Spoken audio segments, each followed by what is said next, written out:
Hello, friends. My name is Willow, and I'm always wondering why. I'm sure you are too. I'm here to talk about all things true crime. I will discuss a case and hopefully get your thoughts on it. Always a curious little one. Disclaimer. The following presentation is for mature audiences. It contains graphic descriptions of crime scenes, adult dialogue, and strong language. Viewer discretion is advised. There are many crimes, many ways to hide a crime, and many ways for those carefully hidden secrets of horrors to unravel and come back to haunt their perpetrators. We hear of so many crimes, and ironically, we begin to go numb to the horrors that are there. It's just not normal, but it doesn't scare us just as much any longer. We try to reason that crimes, the horror, and evil are far away in a scary land that almost seems mythical. Every now and then you hear of a case that jolts you back up, encourages you to put up your defenses and be careful because evil might just be one careless night away. And sometimes we hear of these crimes that confuse us and overwhelm us and leave us asking why and wondering how humans could do something so horrible. Then come these crimes that hit close to home, and the perpetrators don't look like monsters that have that mad-eyed look in their eyes. They look as normal as you and I if we haven't been possessed by a murderous demon. These crimes desperately need the why questions to be answered, and yet we will never be able to find that answer and may never be able to make sense of them. Hence, evil doesn't look far away anymore. It doesn't look like a mess of insane minds. It takes the form of people like you and me, churning out horrors that perplex the mind. We see crimes by people who look sorry, who look broken, who look contrite, and you have to ask why, so that evil can look far away again and not like something that could happen so close to you. The crime we're going to be taking a look at today is going to leave you asking a lot of whys. It's traumatic as it's overwhelming, so I'll have to warn you as usual. Today's story has taken place in Edmonton, Alberta on May 12, 2012. Today we're going to be considering two beautiful angels who came into this world, and those who were meant to cherish, protect, love, and adore them seem to have decided they didn't matter anymore. Sadly, they didn't find an easy way to send the little angels back home. Rather, they let the babies suffer and starve and were abused fatally. Today we look at the case of Baby S and Baby M. The names of the children have been protected to give anonymity. When a family has children, it's considered joyful to most, and having twins should give one double reason to celebrate. The victims in this case were 2-year-old twin girls who we will be referring to as Baby S and Baby M. On May 25, 2012, emergency crews were called to the home of Baby S and Baby M in Edmonton, Canada. I'm a Canadian girl. Gotta do a Canadian story. The scene that welcomed them was definitely not what they expected. The children in question were twins who were severely malnourished and abused and could not walk. They had been starved and had injuries all over their bodies that baffled the emergency crews. Their tiny bodies had stopped growing. Their skin hung off their frames and their ribs stuck out from their chests. The bedrooms of the two twins smelled of urine and consisted of a single mattress on the floor without a sheet and 2 pillows. The paramedics tried to resuscitate Baby M, who had gone into cardiac arrest and was most likely the reason emergency crews had been even called. The malnourishment and obvious emaciated state of the twins are things that are sure to leave you asking a lot of why questions. On the contrary, the fridge and kitchen cupboards were well stocked with food, and the older brother of the twins, who was 4, was well fed and healthy. One cannot process why the children were being starved when it was evident there was an abundance of food in the house. The parents were healthy and ate right, and so was the elder brother of Baby S and Baby M. Hence, we can't put out a lack of foods as a cause of their obvious starvation. Pictures from the home show a stocked fridge and a home that was filled with enough food to cater to the family of 4. Another point to note was the state of the room of the twins. It was sparse, held absolutely no warmth when compared to the room that the parents shared with their son. While their parents' bed and the bed of their son were fitted with proper bedding, were clean, the bed of the twins did not appear to have any bedding, and there were only a few clothes in their closet which smelled of urine. The room of the twins was greatly different from their elder brother and their parents by all matters of care, hygiene, and clothing. By all evidence, the couple's 4-year-old boy was healthy, had been well cared for, and was in great contrast to his sisters in health. Another point for you is to ponder that. There was also evidence that a family doctor saw the girls when they turned 1. He had been concerned about their weight and wanted to see them again. The father never took the twins back, but he did take the son to the hospital when he cut his lip. You know, starvation, lip cut. I think starvation's a little more important. I don't know your preferences, but I believe being underweight stands way above the medical priorities of a cut lip. But then again, why can't each be allowed medical care? Both the underweight patients and the patient with a cut lip. Why couldn't all 3 of them be well cared without bias? But honestly, I think an underweight child gave one more reason to panic than a child with a cut lip. But what do I know? I don't have kids. As I mentioned earlier, the injuries found on the bodies of the babies made the police suspect abuse, but the mother told the cops that 3 days earlier the twins had been playing and fell on the stairs and fell and hit their foreheads. She went on then to say that later she noticed that something wasn't right with M because the girl didn't want to eat. The woman said she called her husband at work and he called 911 before driving home. The mother initially told a detective that the daughters were well fed despite how malnourished and stunted they look. The explanation didn't hold. The first hole in the story. Children did not become stunted and severely emaciated to the point that they could not walk after just a few days of not eating properly, so they were not playing on the stairs. The second hole in the story. Why were the children not taken to the hospital immediately after they were injured on the stairs? Also, a simple fall on the stairs did not answer for all the bruises the children had suffered, and the lack of proper and adequate medical care that was meant to be available to them immediately. Both girls were severely starved and emaciated, but Baby M, who at the time was fighting for her life, was in a more unhealthy state than her twin, Baby S. There was an immediate need for a blood transfusion the minute she arrived at the hospital. She also had bed sores on her back and bruises on her head. The x-ray showed that her bones were thinning due to how severe her state of malnourishment was. Baby S had bruises of various colors and variations on her head and on her face. She also had no hair, her fingers were skinny as well as her toes, and they were severely white. So intense was her abuse that her ribs were sticking out. Her belly was small and she weighed a mere 16 pounds at 2 years of age. She was unable to walk as she could not stand. While she was being treated and cared for, she could not even hold a bottle of milk as she was too fragile. The parents were arrested for abuse and starvation of their children and were kept in custody. Baby M, who was unconscious and placed on life support. When it became apparent she would not make it, the doctors asked the girl to be removed from life support.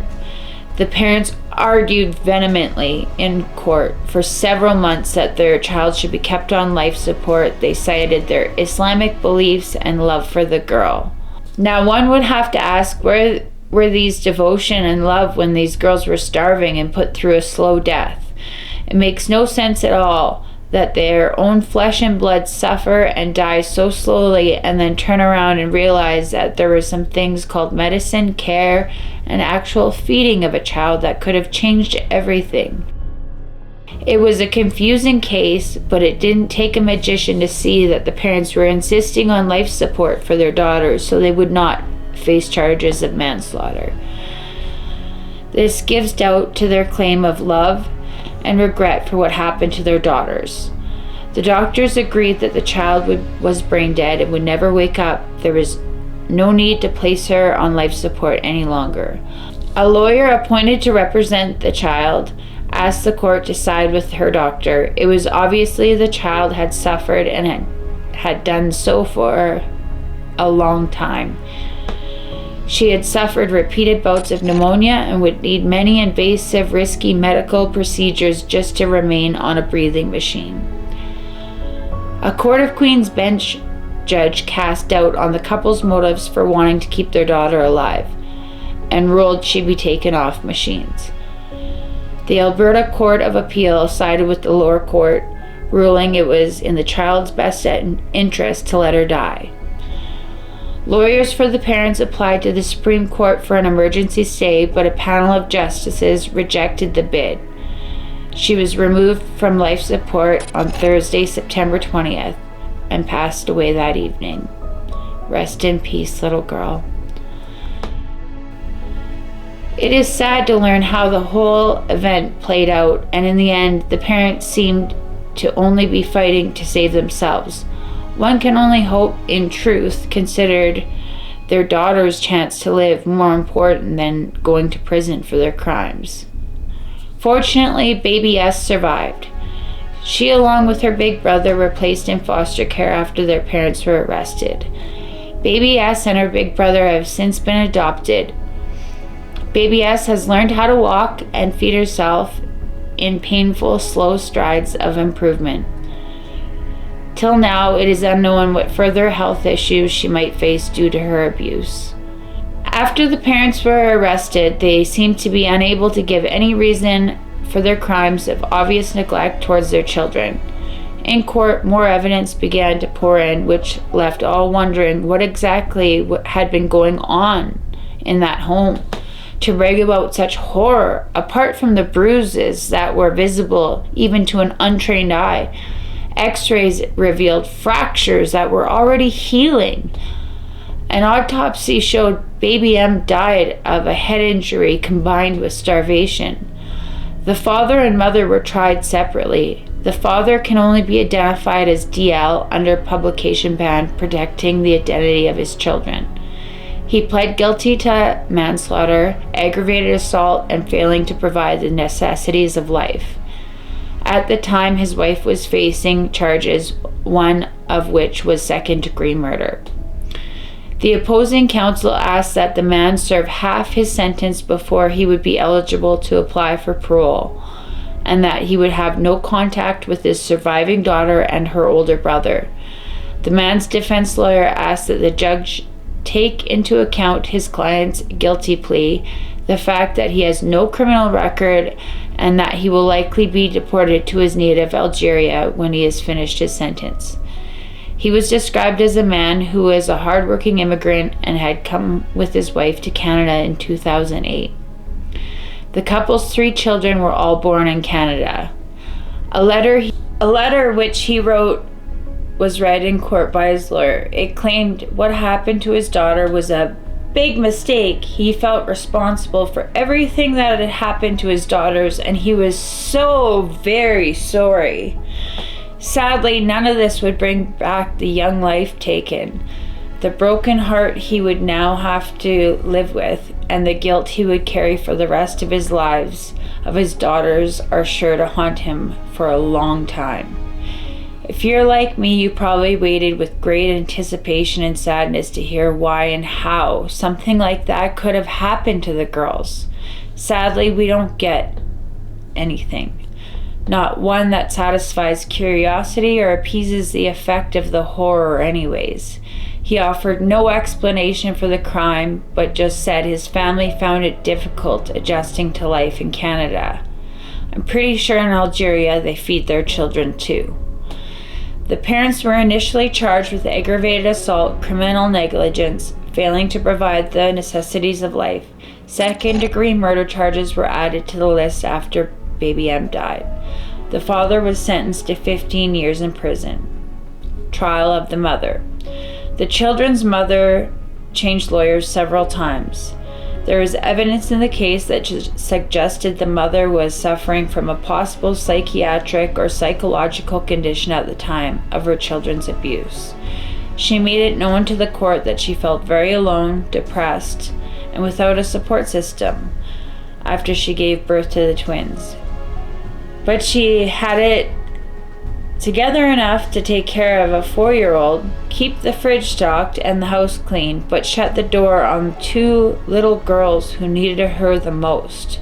At court, it was stated that the overwhelming change that came with a foreign country and being a young mother might have overwhelmed her. Yet these words, despite how they might hold a ring of truth to them and give some explanation, they do not excuse what happened to the girls. It's disgusting that she even tried to make an excuse up.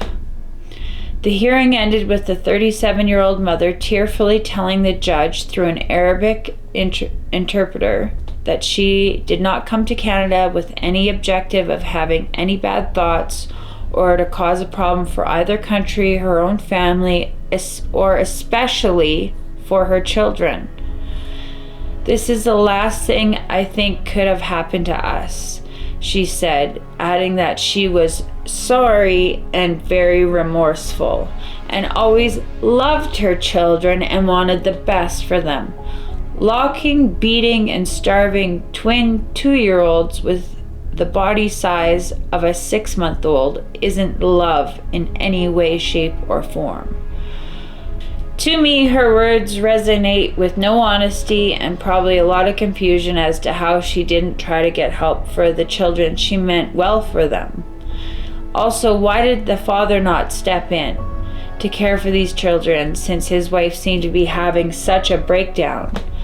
The woman, who cannot be named under a publication ban protecting the identity of the children, pleaded guilty to manslaughter, aggravated assault, and failing to provide the necessities of life. She admitted that she and her husband, who was handed a 15-year prison sentence, were solely responsible for the abuse and neglect of the twin girls and the death of Baby M. It still seems confusing how she was able to care for her son, keep him healthy, clean, and well-fed, while her inability to care for her 2 babies, due to her mental state at the time, was only evident in her daughters. I don't care how it looks to you, but I can't even attribute it to favoritism or hate. It's just too messed up to try to understand that she deliberately cared for one child while she and her husband left the 2 babies to die in a closed room. She was sentenced to 15 years in prison. A social worker called this the worst case of neglect and mistreatment any of us have witnessed in our careers. The Crown had asked for a sentence of 23 to 25 years. The defense asked the judge to show mercy and have empathy for the woman. She was then eventually sentenced to 15 years in prison with 49.5 months taken off her sentence as credit for time already served.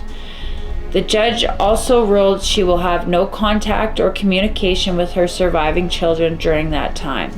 The mother admitted that she inflicted head injuries and that the prolonged deprivation that led to Baby M's death and near starvation of Baby S.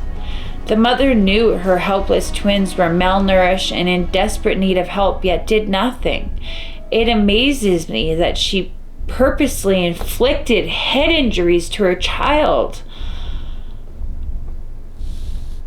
Or was it a mistake of some sort? She described in court as isolated, depressed, and a subordinate in her own home. Her husband said to be distant and had not believed she needed to attend religious services or get a driver's license. She only left the house with her husband to get groceries or to attend the English classes she never finished, so it doesn't even seem like she really tried. The parents will likely be deported to Algeria once they are released from prison. Good riddance. The parents were allowed to attend the funeral of baby M while they were escorted by police in handcuffs. I think that's totally ridiculous. After you cause the death of your 2-year-old child, the taxpayers waste their money bringing you to their funeral. I believe nothing can make up for the beautiful life lost, the hurt and pain the children had suffered, and probably the horror of the parents once they realized what they had done, even if it was intentional or simply a mistake, as they claimed. Mistake. Oh yeah, for the last 2 years I forgot to feed 2 of my children or change their diapers, as they had bed sores, skull fractures, urine and fecal matter, no toys or clean area. Then trying to play the justice system to keep a brain-dead baby M on life support so they would not receive a manslaughter charge. The whole story makes me ill to my stomach, and I know it's not easy to ask for help, but at any point, either parent could have asked for help. Don't forget to subscribe and hit the like button so I can keep telling you these stories with so many whys. Drop me a comment. Why do you think they allowed this to happen? And I will let you know why I think it happened. Well, I hope you all are happy and healthy. Always keep wondering and asking why. Always yours, Willow.